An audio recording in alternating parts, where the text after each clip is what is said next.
Alright, hello everyone. Today I'd like to talk about something that troubles me about the state of political discourse, mostly on the internet. This doesn't really happen too much in real life, but it might happen. It might happen to you.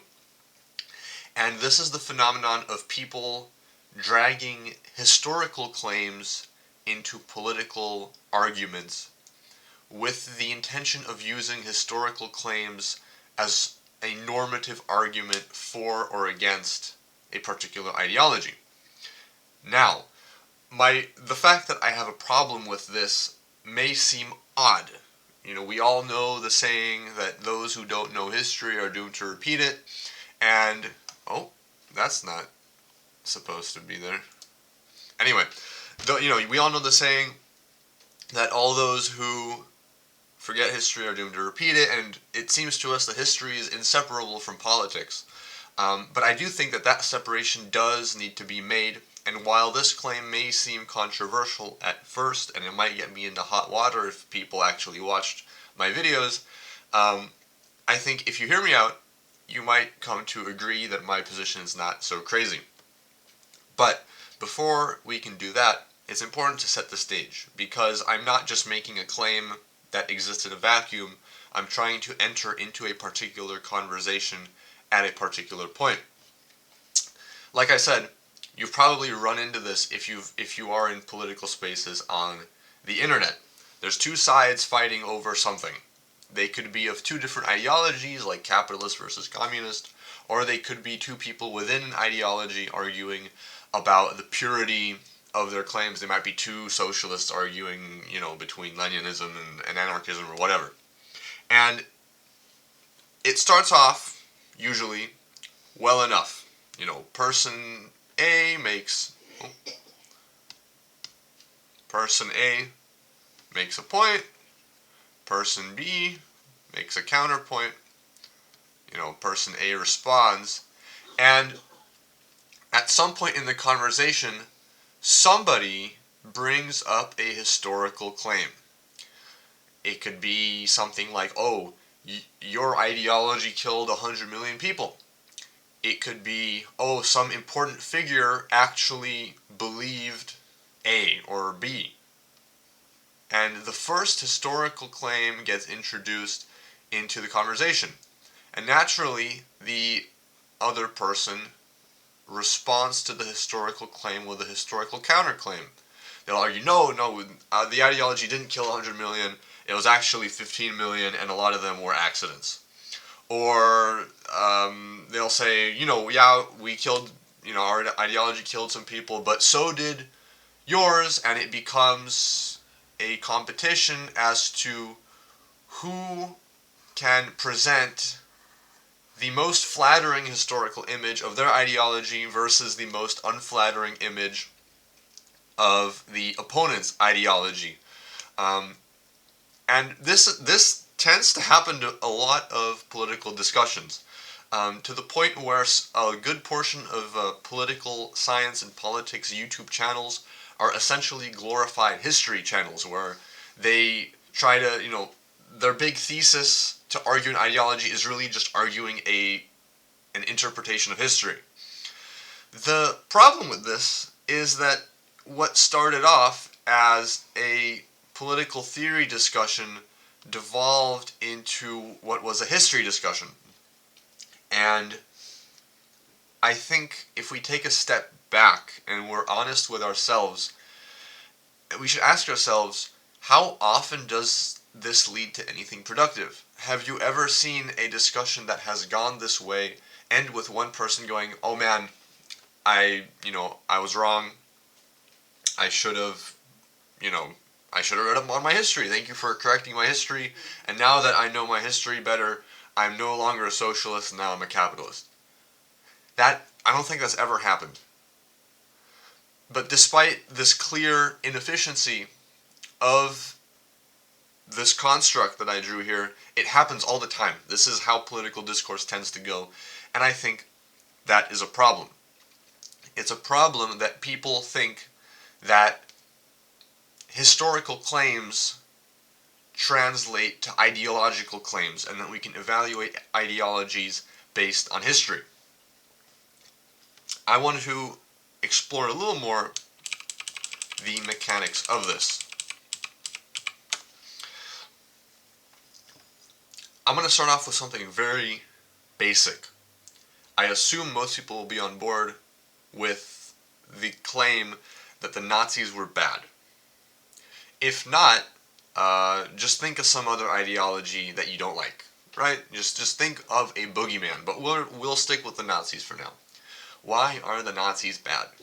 Well, a majority of people would default to saying that the Nazis were bad because they killed a bunch of people. They killed, millions of people, they did genocide, all that stuff. My question would be, would you like the Nazis any more if they hadn't done it? If the Nazis had kept all of their ideological claims, if they kept all their points, if they were the same Nazis as, in our timeline, but World War II and the Holocaust never happened, would you be more inclined to being a Nazi?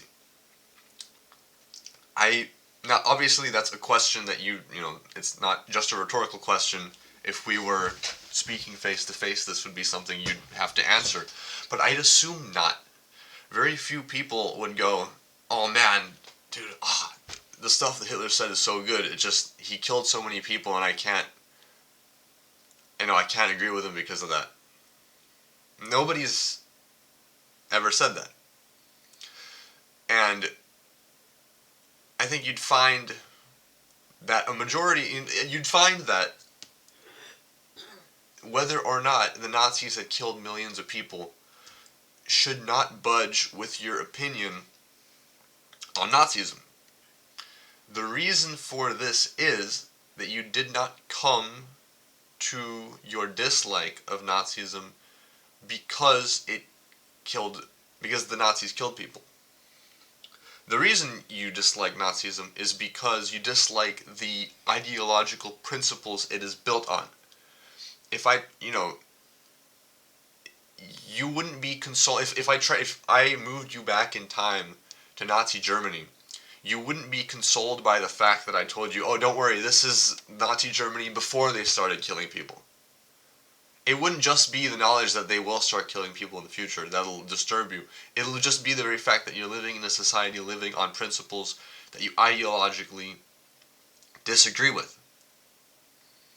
What if, instead of killing a bunch of people, the Nazis had cured cancer and gotten us to Mars? Would you be any more of a Nazi if that had happened? You wouldn't. I believe you wouldn't. I don't think many people would go, oh man, I hated the Nazis when they killed people, but those highways, the Autobahn, freeways are cool. That's not how people make political opinions. Hopefully. That's not how you should make a political opinion if you're serious about political theory and political science and about being, someone who's got their head on right. So, an ideology founded on bad principles cannot do anything historically. There's no historical claim that could possibly make Nazism less bad. Think of any alt history scenario about Nazism you want, and there's nothing that, as long as the principles of Nazism are kept intact, the ideology is kept intact, there's no historical claim that you could make that would make them any less bad. So why do people default to arguing about history when talking about Nazism? There's no historical claim that could make bad principles good. The opposite is also true. Think of some position you hold dear, such as, women should be able to vote, or men should be able to vote, or rape should be illegal. Think of some really basic political opinion that you hold dear. Now imagine if there was a society where this political opinion was not in place. It wasn't accepted. Women couldn't vote, men couldn't vote, rape wasn't illegal, whatever.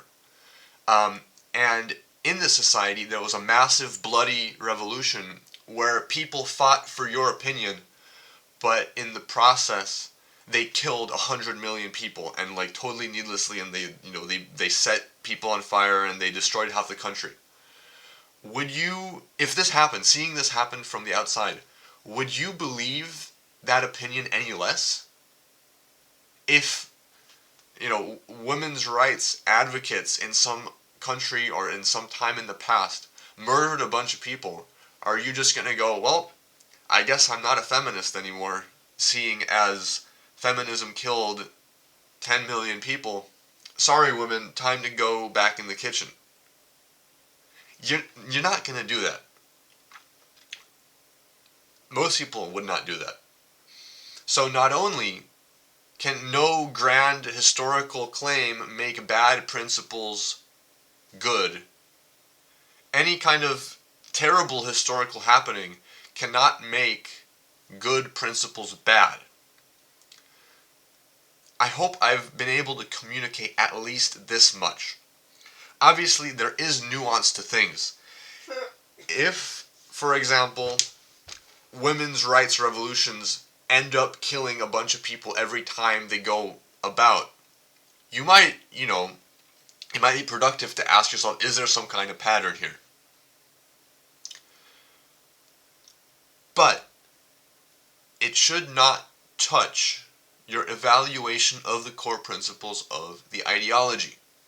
That is what political theory and political philosophy is for. When political theorists make historical claims, everybody's rightfully suspicious. But when historians make political theory and political claims, there's not a lot of suspicion, which I think there should be some suspicion as to this. Because historical claims, as I hope I've demonstrated, they're not normative. Just because some group did something good doesn't mean their ideology is good. Just because some group did something bad doesn't mean their ideology is bad. Now, I know what you might be thinking. What about, I used the example of Nazism. What about the Nazis again? What about the communists? These groups killed hundreds of millions of people. Again, these groups are bad, but they're not bad because of what they did. They're bad because of the principles they hold. Even if you manage to stop the Holocaust, you wouldn't be like, okay, Nazis, you're off the hook. No Holocaust happened. And I think this kind of gets looking at these ideologies not in terms of death count, not in terms of history, but in terms of the principles and inner workings of the ideology. It helps answer an important question. People ask, how come communism is not looked at as badly as Nazism is? It's not that big of a question now, but in the past there was a bunch of PragerU videos on it. It used to be a big talking point around 2016 all the way up to 2020. The answer to this is, communists can say that all of the killings that happened in the name of communism were mistakes. Nazis can't say the Holocaust was a mistake. That's the point of Nazism. Communism, the principles of communism, don't necessitate, killing 100 million people. It could happen. You could, make that connection. But the inner principles isn't, we need to kill a bunch of people. Whereas the inner principle of Nazism is literally, we need to kill the Jews. Like, if the inner principle is, killing the Jews, don't be surprised when they kill the Jews. That's the entire point, right? No Nazi has ever been, oh man, I kind of disagree with the Holocaust. No, that's the entire point. So while communism and capitalism too have killed a ton of people, they're both more acceptable than Nazism because they can kind of claim innocence in a way. They can claim ignorance. They can claim, it was other historical conditions that contributed to it. It was, mass hysteria, whatever. Nazis can't do that because the principles of their ideology necessitate genocide. That's the point. That is the point of the ideology. But just looking at historical claims, just looking at death counts, doesn't get you this analysis, which is why people ask, why is communism more acceptable than Nazism? This is the reason why. So, I hope to have illustrated how stepping back from historical claims and focusing on the principles of ideologies is more coherent, it's more transparent. Because you need to think about politics simply. Get rid of all the noise and just realize that politics is just the art of trying to convince people to do something or not to do something. If I meet you on the street and I ask you for money and you say, okay, justify it for me. What are you going to use the money on? And I start with, okay, so 800 years ago in Hyperborea in Russia, I lost the plot. The second I opened up with the historical claim, you're totally legitimate. Like, it's totally legitimate for you to go like, bye, I'm not giving you any money. You're insane. And there's no ifs and buts about it. This isn't, people just need to read more about history and then we just need everyone to be more educated. No. You need to be able to condense down your argument to something that anybody can understand. And not just dumb it down. I'm not talking about dumbing down your argument. I'm talking about condensing it down while keeping all the important stuff. Because remember, what I talked about earlier, you didn't come to your political opinions because of history. You came to your opinion on political ideologies because of principles, because of philosophical principles. So, if you didn't come to the opinion you have because of history, why are you arguing with history? Argue with the thing that convinced you. If what convinced you was, principles, argue with principles. Not only can everybody understand it, but it's way more coherent. Your argument about politics doesn't degenerate into an argument about history. And overall, I think it would not only help the way that you discuss with others, it also helps the way that you view politics internally. You can really kind of clarify your position. Because if your politics is just a collage of historical claims, that's not politics. You're gesturing at a political opinion, but it's not formulated clearly. Which gets me to the second, shorter portion of this video. So I talked about why I think, using history as something that's normative to make political science claims, to make politics claims, isn't good. It's not efficient, it's not effective, it doesn't really get anywhere. But I also think there is a malicious aspect here. Firstly, by using history as the primary method to argue politics, people gatekeep political discussion. Because proper understanding of history requires a lot of time and reading. When people make these grand historical arguments for their political ideology, they're essentially locking people out of criticizing it. Because what am I going to do? Watch a 30-minute video on YouTube and disagree with it? So I'm going to go spend 2 weeks reading primary sources in Ukrainian to, get the historical context to be able to evaluate what this person's saying. A ton of historians cite other historians who cite historians. It's very easy to take historical things out of context. It's just any real historian will tell you that making sense out of history is incredibly difficult. So, if 80 or 90% of your political argument is just like historically contingent claims that a majority of your audience doesn't have the skills to evaluate, how transparent and honest are you really being? I think, whether it's done intentionally or not, this trend of politics being argued through history, it's huge in YouTube video essays. Politics YouTubers do this all the time. They essentially gatekeep a majority of the audience outside. They keep people from engaging with the actual important part of the discussion, which is the political principles, which I talked about earlier, which that is the important part. Which leads me to the second portion of this segment, which will be the last one. I also think this arguing history is not only does it gatekeep, but it's also dishonest. It's dishonest because the people who do this, they're still arguing politics, but they don't argue their politics explicitly. They kind of gesture at their political opinion through their historical claim, right? So a positive argument for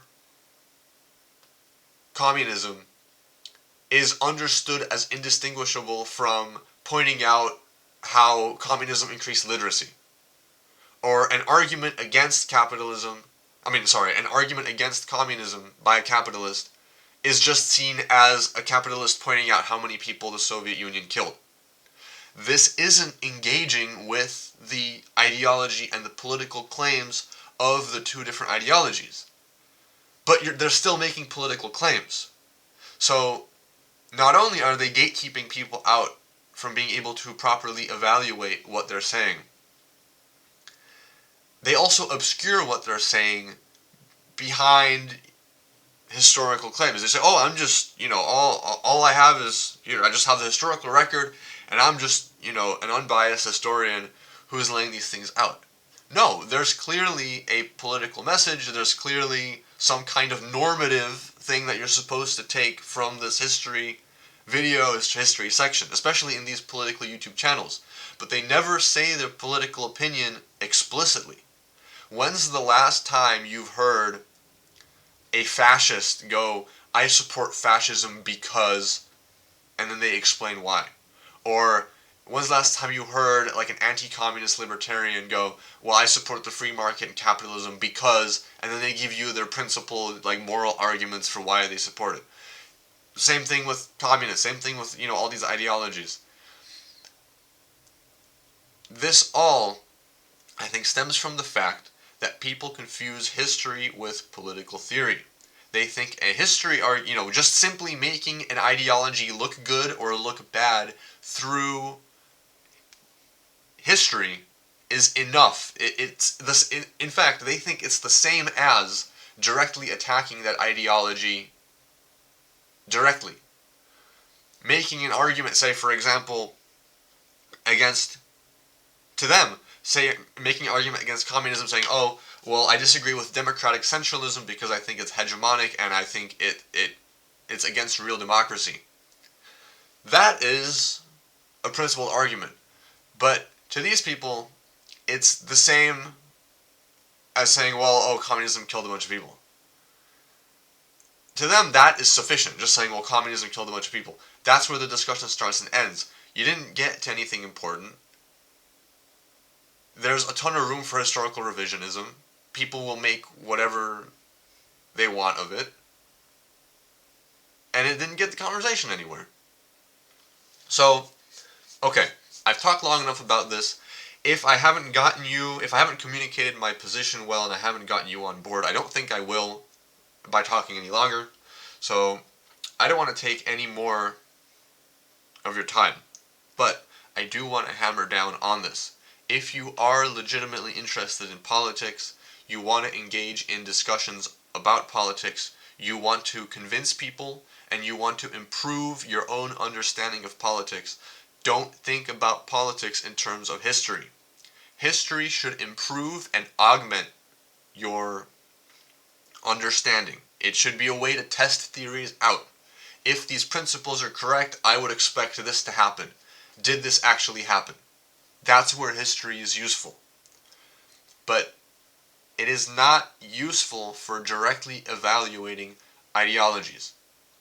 I will end this off with a very practical kind of example.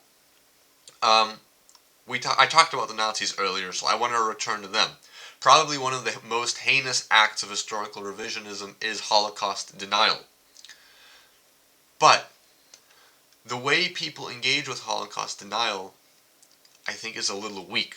Normally when, you have the Nazi and he makes the Holocaust denial, Holocaust denial claim, the natural tendency is to make a historical counterclaim. The Nazi goes, only 300,000 people died and it wasn't even intentional. The kind of immediate response, naturally, is to go, well, that's not right. I mean, we have a ton of evidence that it wasn't just 300,000, it was, 6 million, give or take. But I think this kind of misses the point. Again, you're arguing about politics with history. The Nazi tries to deny the Holocaust with the goal of making Nazism look good, and you try to support the historical claim of the Holocaust to make Nazism look bad.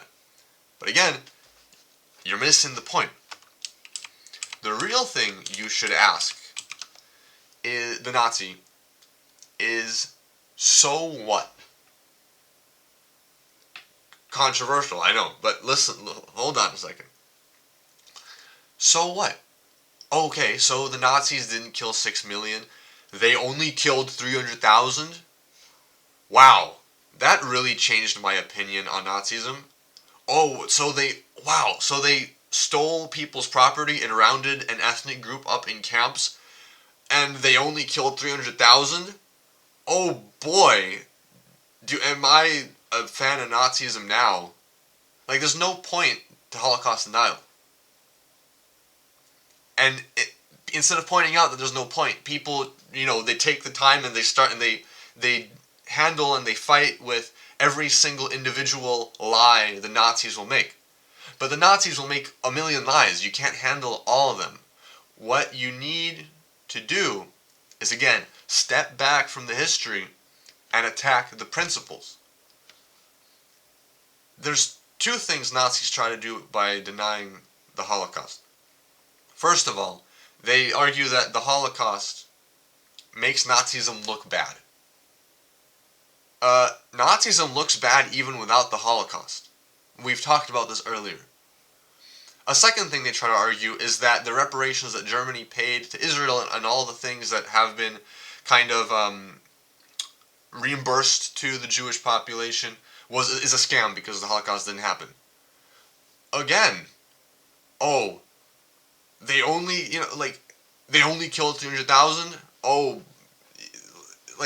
Even if the lowest, because different Holocaust deniers have different conceptions of what happened. Take the most tame one. Take the one, some of them claim that only 300,000 people died in the Holocaust. Is that not still grounds for a huge amount of compensation? People, even in these revisionist understandings of the Holocaust, people still were displaced. People still lost their properties. People were still terrorized. Families were still separated. People did end up dying. People's health was undermined. So, whether or not the Holocaust happened one way or another, as a political theorist, you should know, means nothing. This is for historians to decide. Obviously, we should have as accurate an understanding of history as possible. But as a political theorist, as someone who's interested in politics, this shouldn't budge you. You're going to run into historical revisionism, and you're sometimes not going to be able to tell what's what. You will fall for historical revisionism one way or another. But it shouldn't, and in these cases, you need to be able to rein the situation in, to go back, take a step back from all of the lies, all the claims that you would need a PhD in history to actually evaluate and knock down, as if that would even matter in the discussion. You need to be able to take a step back and to be able to say, this isn't about history, this is about principles, and whatever you say isn't going to make the principles you're arguing for any better. So, that example, we touched on a pretty sensitive topic, and, I don't know how it comes across. Maybe some people would take issue with the way I presented it. But I think at its heart, what I'm talking about is very important to understand, because it's something a lot of people miss. You look at political discussion on the internet right now, and it's 80% people throwing around historical claims. But you need to realize historical claims are not political claims. They're not ethical claims. They're not. Politics is about what people should do. It's normative. History doesn't tell you what you should do. Nobody does anything because Napoleon won or lost or whatever. You do things because of your own inner convictions, morals, and principles. That's what politics should be about. If you lose track of this and you get lost in the soup of historical claims, you will lose your way, you will get confused, and you will not be able to communicate your political opinions effectively to people who are outside of your echo chamber. So, regardless of what camp you're in, I pointed out certain examples in this video, but really this applies to everybody. I easily could have talked about the Trail of Tears and liberals. I could have talked about communist atrocities. I could have talked about monarchists. It doesn't matter. This lesson is important for anybody. Anybody who's going into politics, who's interested in political discussion, you need to learn this lesson. That is, if you want to be good, you could totally just continue throwing around historical claims and see where that gets you, because that's really gotten us far on Twitter and YouTube politics arguments, where one YouTuber makes a historical claim and then 5 smaller YouTubers make videos about how that YouTuber doesn't understand politics. If you think that is a acceptable state of affairs for political discourse, then just ignore what I said. But if you stayed around long enough to hear me say this, I don't think that's your position. I think if you did stay around long enough to hear this, you're intelligent enough to adopt this way of thinking into your political ideology and framework, regardless of what it is. So, I thank you for getting this far. I hope, me talking about sensitive topics hasn't, ruffled any feathers, thrown you off. That's not what that wasn't the point. I was using it to illustrate certain things, and I hope that the illustration was successful. And I hope that you adopt this framework of rejecting overloaded historical claims and returning to principles and basics of ideologies to heart, and that you employ it to try to make political discussion and politics and the world better. So again, I thank you very much. Probably next time I'll make a similar video, but instead of history, it'll be about science. So if you're interested in that, please come back in around a week. I'll try to be posting videos weekly from now on. Well, I can't promise anything. Once again, thank you very much for watching, and I wish you a very nice day. Goodbye.